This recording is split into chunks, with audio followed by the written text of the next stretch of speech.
ሶደሬ ሳተላይት ቴሌቪዥን ቻናል በኢትዮጵያ ስርጭት ሊጀምር ነው። ሶደሬ ቲቪ አዳዲስ የኢትዮጵያ ፊልሞች፣ ተከታታይ ድራማዎች፣ የፊልም አሰራርና አጫጭር ዜናዎች ላይ ያተኮሩ ፕሮግራሞችን የሚያስተላልፍ ሲሆን በቅርብ ጊዜ ውስጥ የሙከራ ስርጭት ይጀምራል። በሶደሬ ቲቪ የሚተላለፉ አብዛኛው ፊልሞች ከዚህ በፊት በቴሌቪዥን በሲኒማና በዩቲዩብ ያልታዩ አዳዲስ ፊልሞች ናቸው።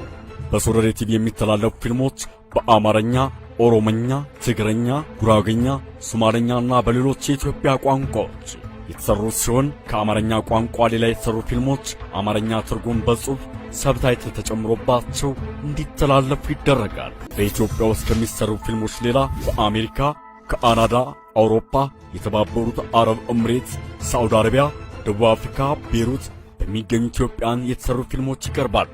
በተጨማሪም በሶደሬ ቲቪ የሚተላለፉ ተከታታይ ድራማዎች ከ8 እስከ 12 ክፍል ያላቸው ሲሆኑ ድራማዎቹን ከክፍል 1 እስከ መጨረሻው በአንድ ጊዜ የሚተላለፉ ይሆናል። ሌላው የፊልም አሰራርና ፊልም በመስራት ሂደት ውስጥ ስላለው ሁኔታ የሚያሳዩ ፕሮግራሞች ከፊልም ሰሪዎች፣ የፊልም ፕሮዲውሰሮችና ተዋናዮች በፊልም ሥራ ውስጥ የምትገኙ ኢትዮጵያውያን የአዳዲስ ፊልሞችና ድራማዎችን የምታስረክቡበት ድረገጽ ያዘጋጀን ሲሆን በቅርብ ጊዜ ውስጥ የበለጠ መረጃ እናካፍላለን።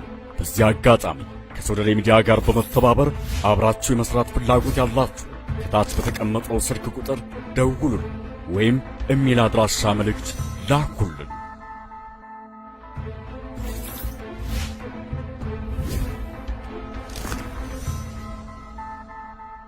ሶደሬ ቲቪ